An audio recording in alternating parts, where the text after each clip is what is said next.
Neil Martin, should letting agents put their fees up following the tenant fee ban? Talk to me.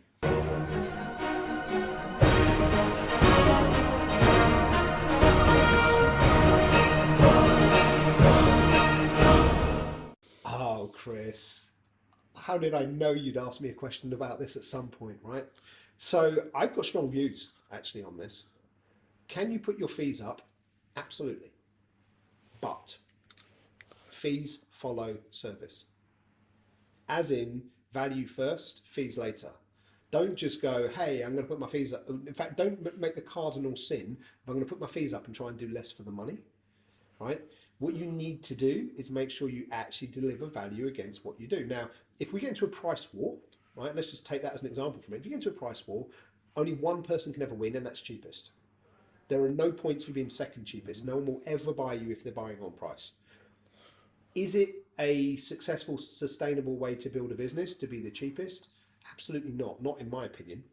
Not unless you systemize the hell out of it and become purple bricks. But even if you do that, you are compromising in some areas. You know, not being critical to any one brand, but you will have to put some kind of constraints around what you mean by everything you do. Yes.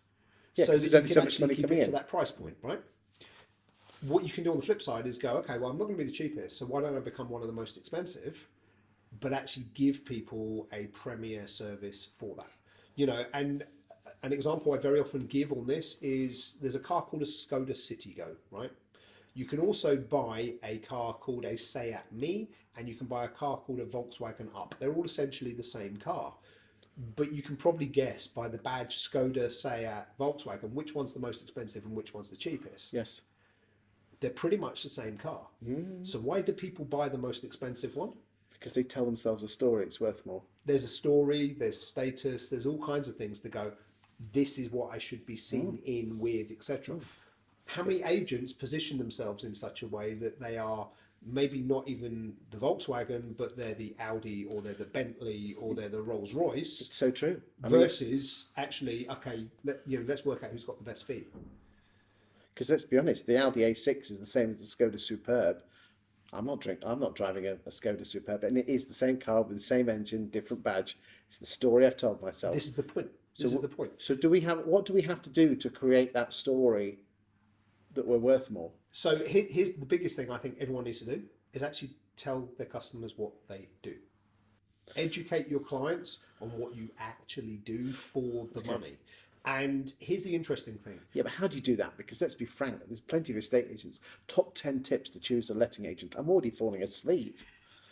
But here's the thing. There are parts of the process that nobody talks about or very few people talk about. And it's bringing those out. So there's a story. It's like an old direct marketing story. Okay, a guy called Claude Hopkins some years ago was working with a beer company, Schwartz beer, I think it was. I mean, I know you've got like beer of your own these days, right? Well, yeah. But It's the way we roll. but I think it was Schwartz beer off the top of my head, and he went in to write copy for them for some new ads, and he basically said, "Talk me through how you make the beer." And they went through the process like, we do this, we do this, we do this, we cold filter it, we do this. And he was like, cold filtering. That's the hook. We're going to market this as cold filtered beer. And all the guys at the brewery said, that's what everybody does.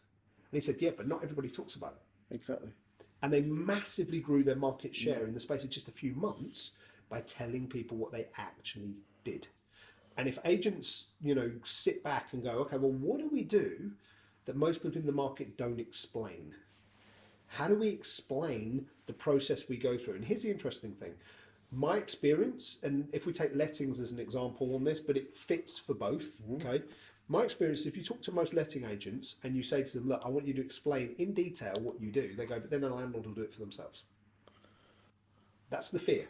The fear is if I explain everything I do, people want to do it themselves. The reality is when you explain everything you do, people will want to do it even less because they'll see how complicated and how difficult it is. I agree with you. A lot of people say to me, Chris, why do you teach people how to do videos and how to attract landlords?